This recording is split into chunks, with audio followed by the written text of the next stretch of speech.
Langkahkan kaki kita untuk menuju masjid, dah kita pastikan kereta kita terkunci dengan rapat. Jam 7 juga dengan toko, kedai, atau juga dengan seumpama gudang dan juga dengan kediaman, tempat kediaman kita masing-masing. Rumahnya sudah kita kunci, gudangnya sudah kita kunci, keretanya sudah kita kunci, agar tidak berlaku hal-hal yang tidak kita inginkan. Maka bagaimana dengan tajuk perbincangan yang kita bicarakan pada malam hari ini? Pada malam hari ini tak selesai letak di atas. Tadi saya minta yang corong tuh, tak tahu tadi diuruskan atau semuanya. Macam seperti pilot ya. Imam Masjidil Haram pun tak pakai yang letak kelina nih, mengganggu. Minta maaf, pegang beginilah. Oke. Jadi hati-hati kita dengan hati. Hati-hati kita dengan hati. Kalau tadi dengan sumpama rumah kita kunci rapat, agar jangan sampai ada gangguan-gangguan yang mengganggu, supaya tidak berlaku pencurian, perompakan, dan dengan yang seumpamanya. Macam itu juga kita dengan kereta, macam itu juga kita dengan gudang, macam itu kita juga dengan kedai. Karena ada kekhawatiran dan kebimbangan dan kerisauan daripada kita. Cumalah kira-kira dengan kalbu. Tidak pernah ada hadis yang menyatakan tatapan pandangan mata Allah itu kepada kedai, atau juga kepada rumah, atau juga kepada kereta, atau juga kepada warung. Sebutkan saja satu persatu. Tatapan pandang Allah itu kepada kita lah pada hati kita masing-masing, bukan kepada fisikalnya, bukan kepada jabatannya, bukan juga kepada wibawa dan pengaruhnya, bukan juga kepada harta dan juga dengan kekayaannya, bukan karena dengan politik dan juga dengan otoritinya. Yang menjadi tatapan Allah Jalla Jalaluh itulah al-qalbu mahallu nadharillah. Hati itulah tempat-tumpuan pandang Allah Jalla Jalaluh. Sebagaimana kita tidak ingin agar jangan sampai tikus masuk ke dalam rumah kita, agar jangan sampai dengan katak masuk ke dalam rumah kita, apalagi kalau dengan seumpama anjing, seumpama serigala, dengan seumpama harimau, dengan seumpama gajah, atau dengan seumpama macan, itu juga dengan seumpama singa. Itu kita antisipasi betul rumah kita daripada dimasuki oleh binatang-binatang yang seperti itu. Bagaimana dengan kalbumu? Bersihkan hati kita daripada riya, daripada sum'ah, daripada ujub, daripada angkuh, sifat ego, atau juga dengan sifat-sifat yang tercela. Allah tidak tengok dengan pakaiannya, apakah dengan pakaian yang serba bagus. Allah tidak lihat dengan penampilannya, apakah dengan penampilan yang serba hebat. Allah juga tidak tengok itu dengan perbuatannya. Innama yanzuru ila qulubikum wa amalikum. Yang Allah tengok daripada kita bukan kepada rupa, bukan kepada fisikal. Yang Allah tengok kepada kita itu adalah hati dan juga dengan amalannya. Masya Allah, tabarakallah. Mudah-mudahan pada pertemuan kita di malam hari ini di Masjid Muhammad ada Muhammadnya, di Masjid Muhammad Al-Fatih Al-Ash'ari, yang akidahnya akidah Ash'ari, salah satu daripada imam sunnah, salah satu daripada panglima perang yang hebat, salah satu daripada panglima perang yang jadi kebanggaan umat Islam, yang telah Nabi kita sebut-sebut dalam sebuah hadis. Yang mudah-mudahan dengan kita yang berkumpul pada malam hari ini, kita akan mendapatkan percikan lempiasan daripada keagungan, kebesaran, kemuliaan, dan juga dengan keistimewaan yang Allah berikan kepada Muhammad Al-Fatih. Muhammad Al-Fatih, Nabi kita bersabda, ni'mal amiru amiruha wa ni'mal jaishu jaishuha. Nabi kita sanjung nikmat, alangkah bijaknya, alangkah indahnya dengan amir, dengan panglima perang yang baik, dan juga dengan pasukan yang terbaik, Al-Imam Muhammad Al-Fatih. Kalau dengan kita hendak menelusuri, mempelajari tentang, itu ijaz dari belakang, bukan saya lagi. Jadi kalau kita nak tahu dengan keadaan daripada Muhammad Al-Fatih rahimahullah wa radhiya anhu, rahimahullah wa radhiya anhu, masyaallah tabarakallah, ternyata daripada pasukan yang akan menaklukkan Konstantinia, dalam bahasa Arab Konstantinia yang ada di Turki atau di ada Istanbul dengan sebutan sekarang ini, itu dengan jumlah bilangan pasukan yang tidak kurang daripada 250.000 orang.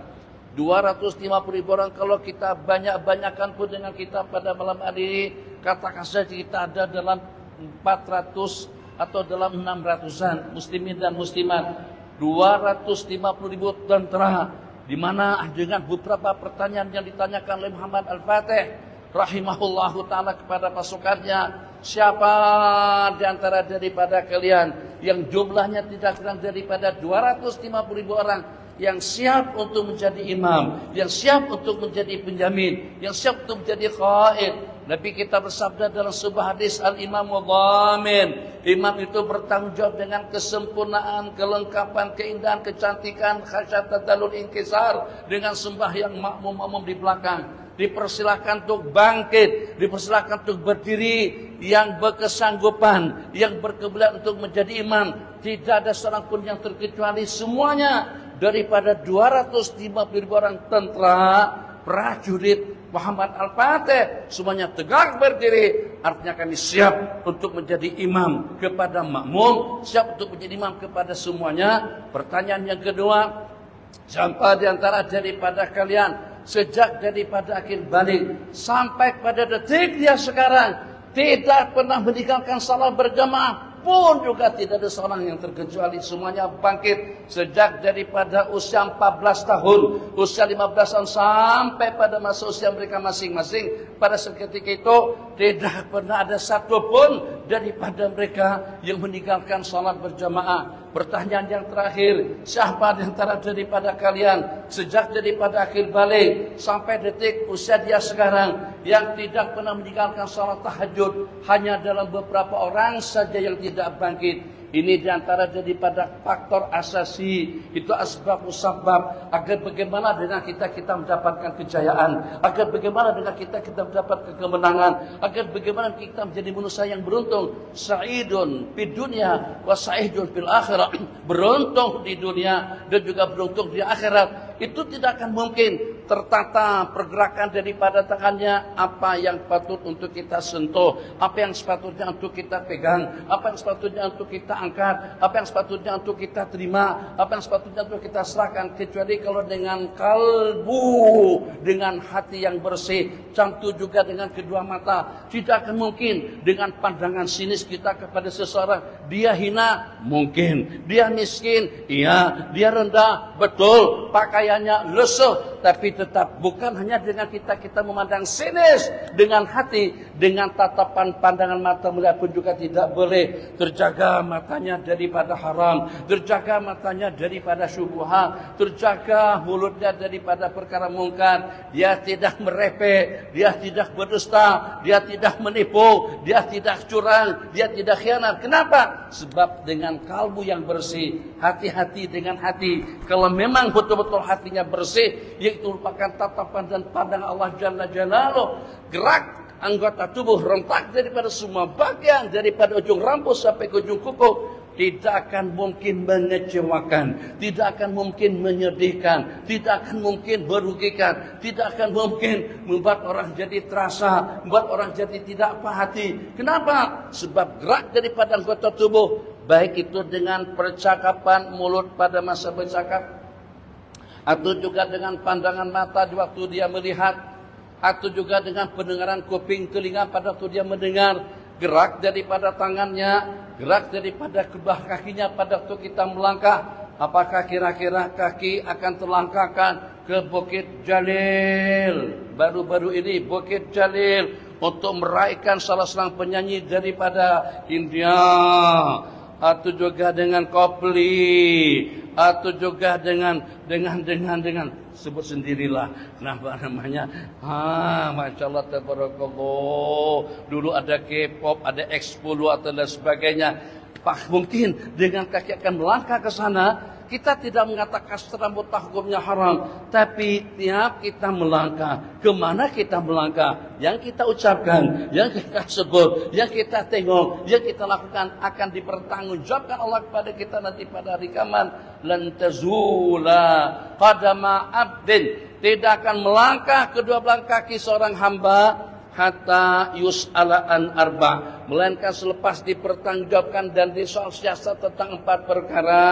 Tidak akan melangkah, tidak akan maju, tidak akan melangkah, tidak akan ke depan kedua belah kaki seseorang nanti pada hari kiamat, melainkan setelah kita dapat memberikan jawaban pasti tentang 4 perkara.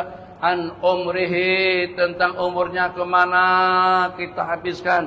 Apakah kepada musik, apakah kepada hiburan, apakah kepada politik, apakah kepada dunia, sehingga sampai tertinggalkan kewajibannya. Mana dengan jemaahnya Masjid Muhammad Al-Fatih, indah, cantik, bagus. Mungkin karena saya pakai baju 3 lapis jadi terasa panas sedikit ya. Atau sejuk tak? Hah? Biasa-biasa saja, alhamdulillah. Okey lah, tak apalah. Alhamdulillah. Hati bang, jaga hati bang. Jadi kadang-kadang yang dari hati itu terkeluar, disebut oleh mulut.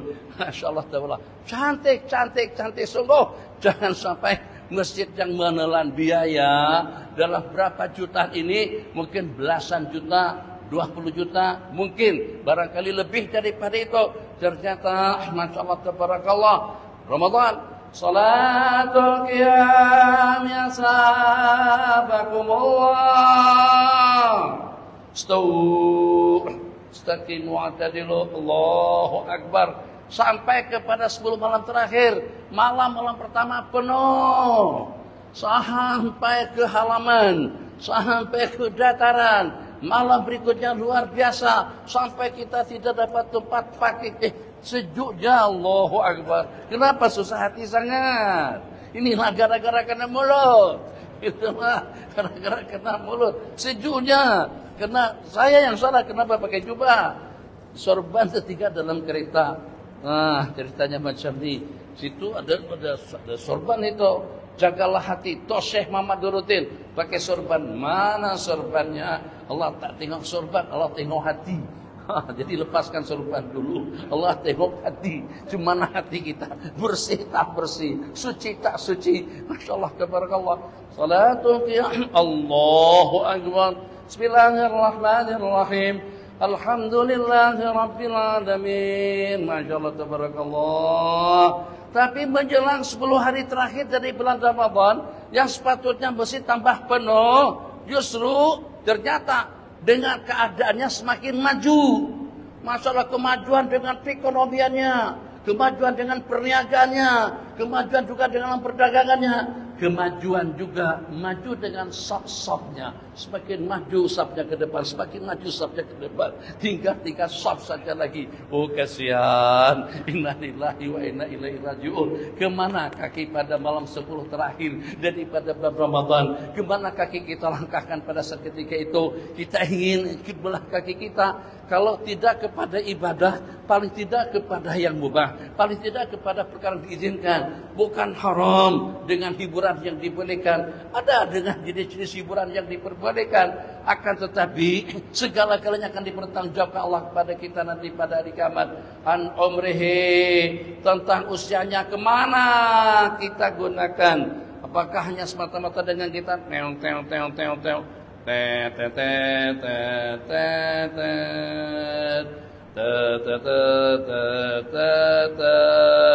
atau tak lebih daripada sukan tidak lebih daripada tangan untuk bola, kaki ngejar bola, sepak bola, silahkan. Dari masa ke masa kita dengan sukannya, silahkan kita dengan olahraganya. Tapi bukan hidup bukan untuk berolahraga, hidup bukan untuk dengan politik, hidup bukan karena untuk dunia untuk kita mendapatkan kebahagiaan yang abadi, politik untuk kita mendapatkan kebahagiaan yang abadi, kerja dunia untuk kita mendapatkan kebahagiaan yang abadi.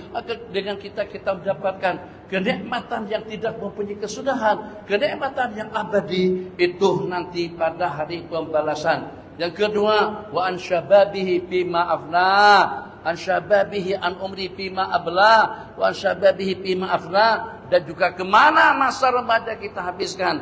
Ya Allah ya Arhamar Rahimin. Sejak daripada usia akil balik, sejak daripada usia 15 tahun sampai selesai kuliahnya pada usia 23 tahun. Dengan kita kerja. Politik.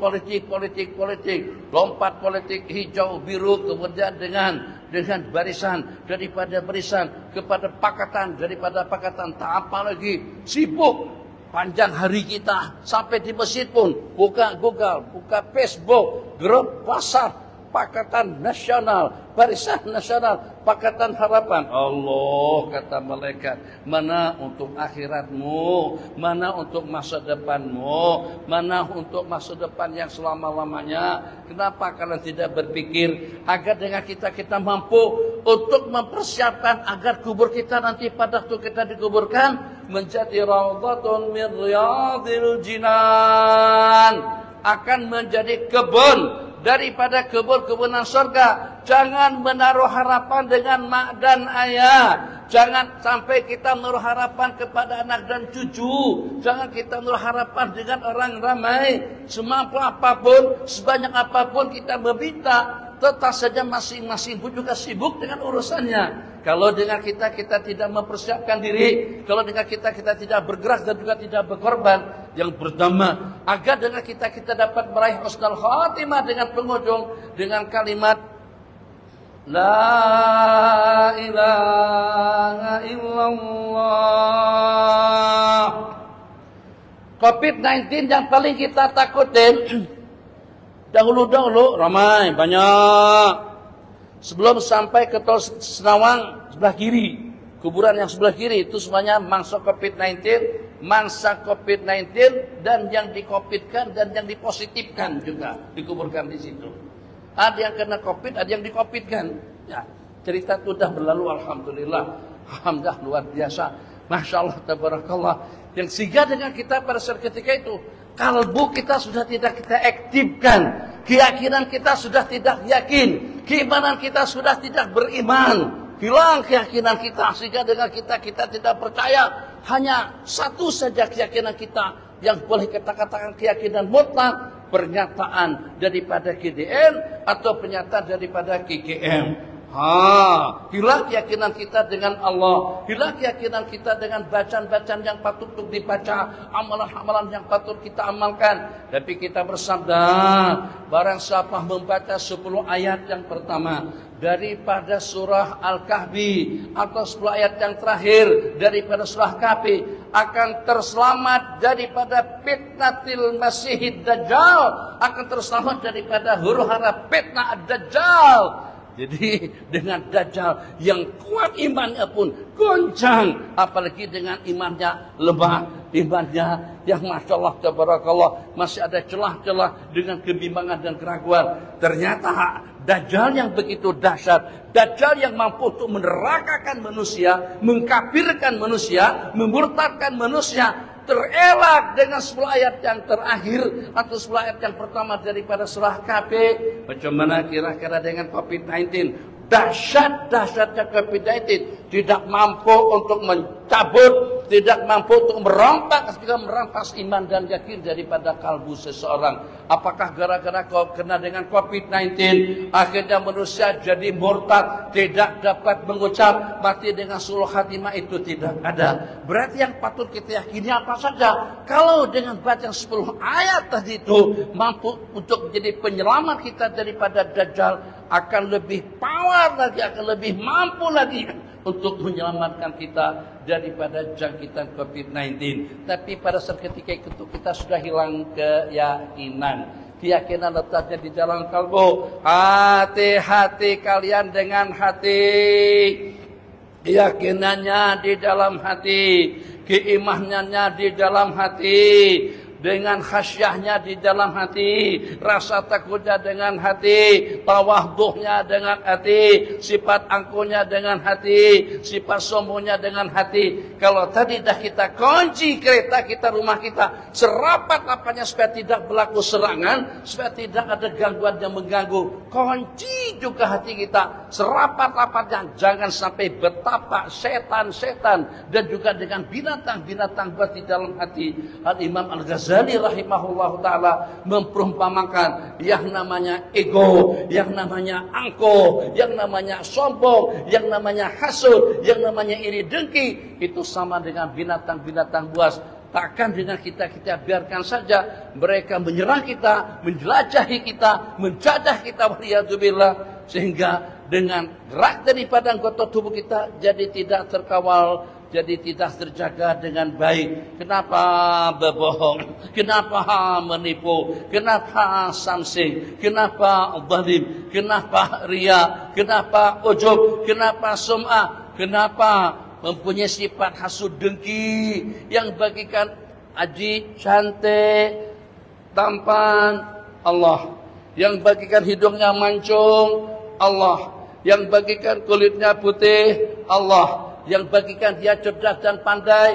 Allah. Yang bagikan dia boleh? Allah. Yang bagikan dia lebih daripada kita? Allah. Yang memberikan dia dengan rezeki yang melimpah ruah? Allah. Sejak pada masa usia 4 bulan, rezeki sudah Allah tentukan, amalan sudah Allah tentukan, baik dan celakanya, celaka dan buruknya, celaka dan selamatnya, itu juga sudah Allah tentukan. Sebagaimana juga dengan usia. Kenapa kita cemburu? Kenapa kita hasud dengki? Kenapa dengan kita sampai tak puas hati kalau tengok tetangga kita beli motor, demam kita. Akhirnya kita panas. Ada apa Tuhan? Itu tetangga tuh beli motor lagi, demam gara-gara kita beli motor. Pada ketika dengan tetangga kita beli kereta, ya Allah, lumpuh kita, iri dengki. Pada tuh dengan tetangga kawin lagi, meninggal dia. Innalillahi wa inna ilaihi raji'un. Itu hati hasud, hati orang yang dengki semacam itu perlu diobati dan juga perlu datang ke sebuah klinik hati agar dengan kita memiliki hati yang bening dan juga hati yang bersih. Sebab kenapa? Sebab hati yang pertama, tatapan pandangan Allah Jalla Jalaluhu. Sebagaimana kita kunci rumah kita serapat-rapatnya, kita kunci juga hati kita daripada perkara-perkara tercela, daripada perkara-perkara yang dimurka, dibenci oleh Allah Jalla Jalaluhu. Sejak daripada dahulu lagi Nabi kita bersabda, ala inna fil jasadi mudghah. Sesungguhnya di dalam azan ada belum lagi kan? Ada. Jadi bukan tahu belum, tapi nanti ada kikik lah. Nah, berapa menit lagi? Tak ada, senyap je. Macam mana kita nak tahu? Alhamdulillah. 4 menit lagi. Terdapat seketoi. Orang Kedah kata seketoi, seketol, mudghah di dalam diri seseorang. Ala inna fil jasadi mudghah. Kalau dengan yang seketol, daging tadi itu elok dan cantik, maka segala-galanya akan menjadi cantik. Ya Allah ya Arhamar Rahimin. Tutup rambut, tutup kepala, rambut kerinting. Kemudian yang kedua, tebal. Yang ketiga, perang atau hitam. Kenapa ditutup? Hatinya yang menata agar kepala, agar dengan aurat jangan dibuka. Kenapa kita tidak pajang kecantikan? Ramai yang cantik, masalah tabarakallah. Jadi kita tangkap gambar kita. Kalau dulu kita tangkap gambar 1, 2, 3 kali aja. Sekarang kita tangkap gambar selfie.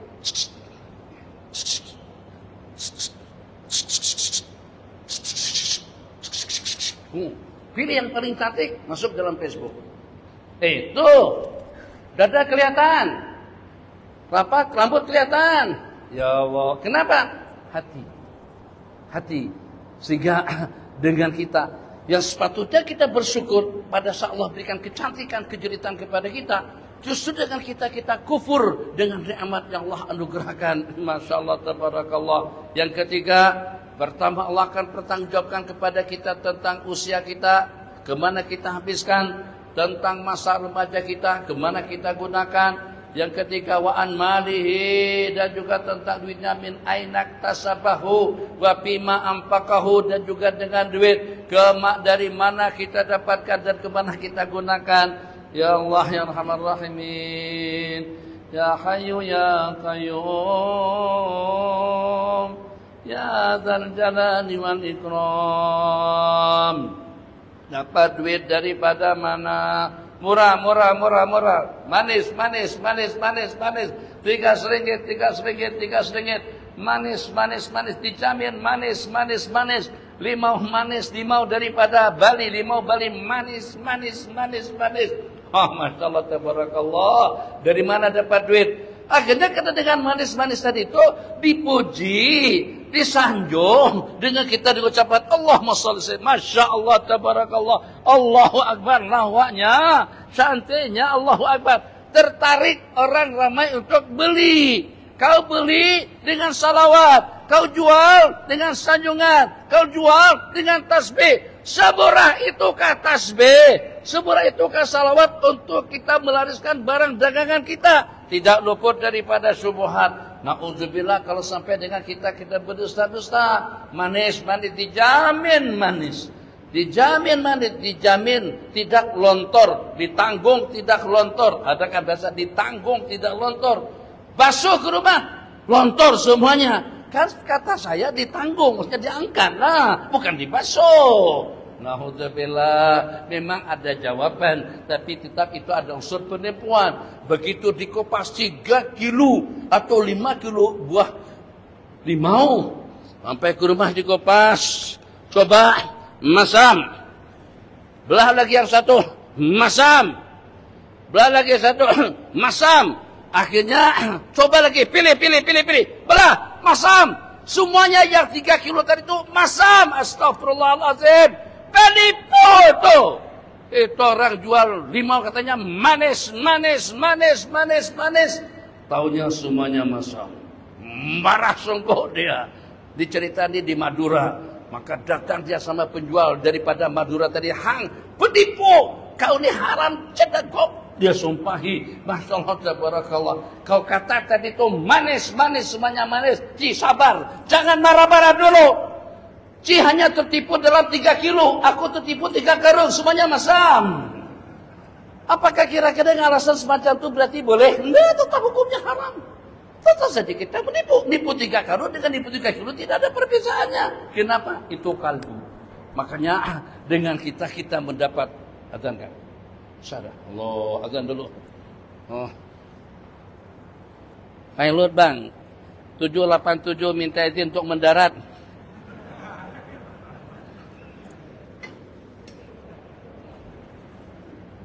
Bismillahirrahmanirrahim.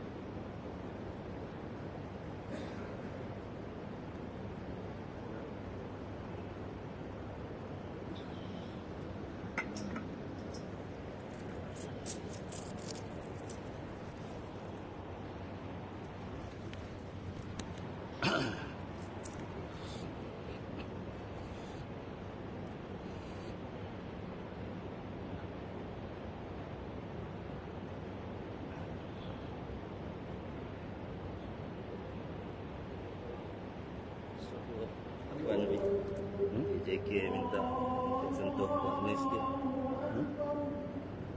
Allahu Akbar. Allahu Akbar.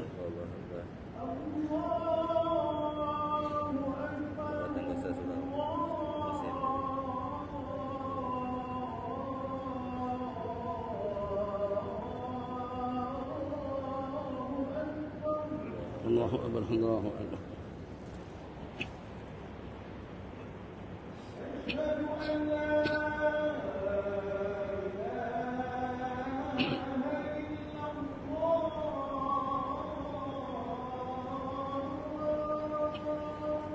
أشهد أن لا إله إلا الله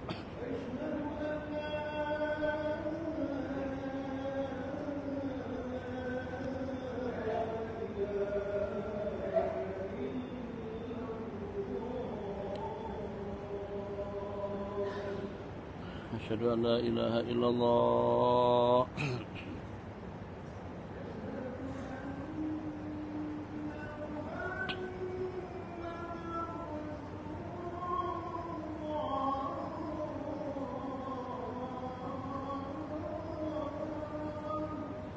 أشهد أن محمدا رسول الله صلى الله عليه وسلم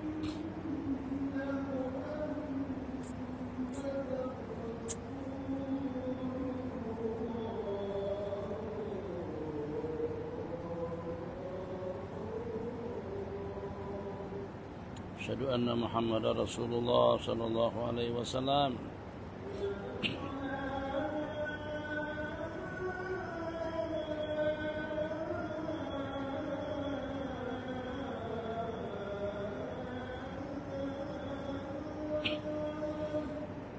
لا حول ولا قوة إلا بالله العلي العظيم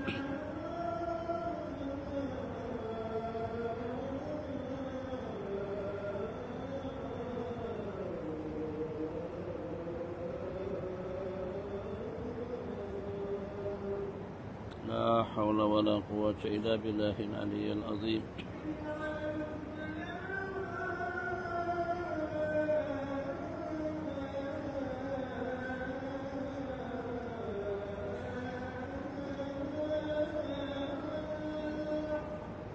لا حول ولا قوة إلا بالله العلي العظيم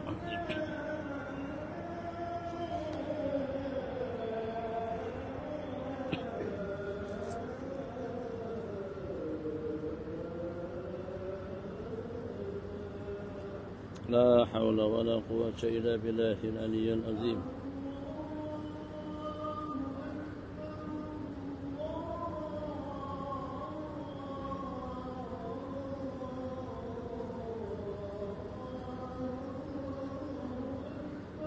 الله أكبر الله أكبر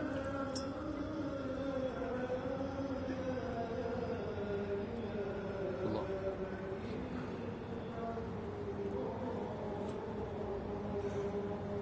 لا إله إلا الله سيدنا محمد رسول الله صلى الله عليه وسلم اللهم رب هذه الدعوة التامة والصلاة القائمة آتي سيدنا محمدا وصلة والفضيلة الشرف والدرجة العالية الرفيعة وبعث مقاما محمودا الذي وعدته إنك لا تخلف الميعاد سبحان الله والحمد لله ولا إله إلا الله والله أكبر سبحان الله والحمد لله ولا إله إلا الله والله أكبر سبحان الله والحمد لله ولا إله إلا الله والله أكبر سبحان الله والحمد لله لا إله إلا الله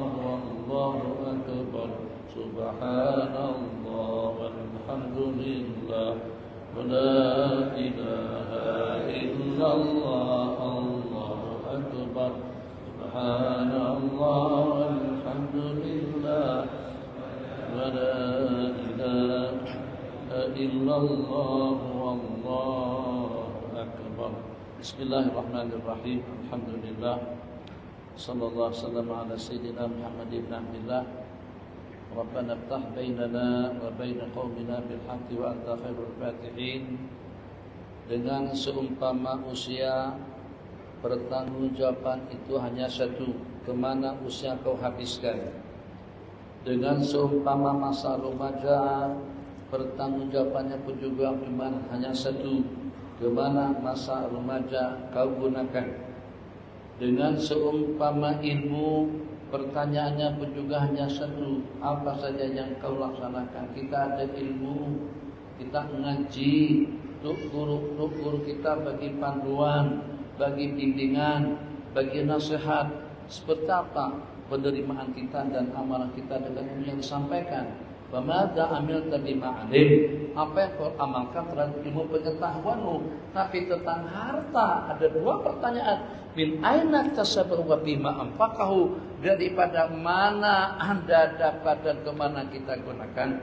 Apakah kira-kira akan terlepas daripada resiko, akan terlepas daripada murka atau daripada azab Allah Jalla Jalaluh yang mengatakan duitnya habis untuk hiburan, duitnya habis untuk tepi-tepi pantai dan juga dengan seumpama dengan kelab-kelabnya. Wal iyadzubillah. Pastikan dengan jawabannya pada waktu kita ditanya dengan 4 pertanyaan tadi itu, tentang usia yang pertama, masa remaja yang kedua, ilmu yang ketiga, dan juga dengan duit yang keempat. Min aina tasabahu wa bima anfaqahu, dan kemana kita gunakan, dari mana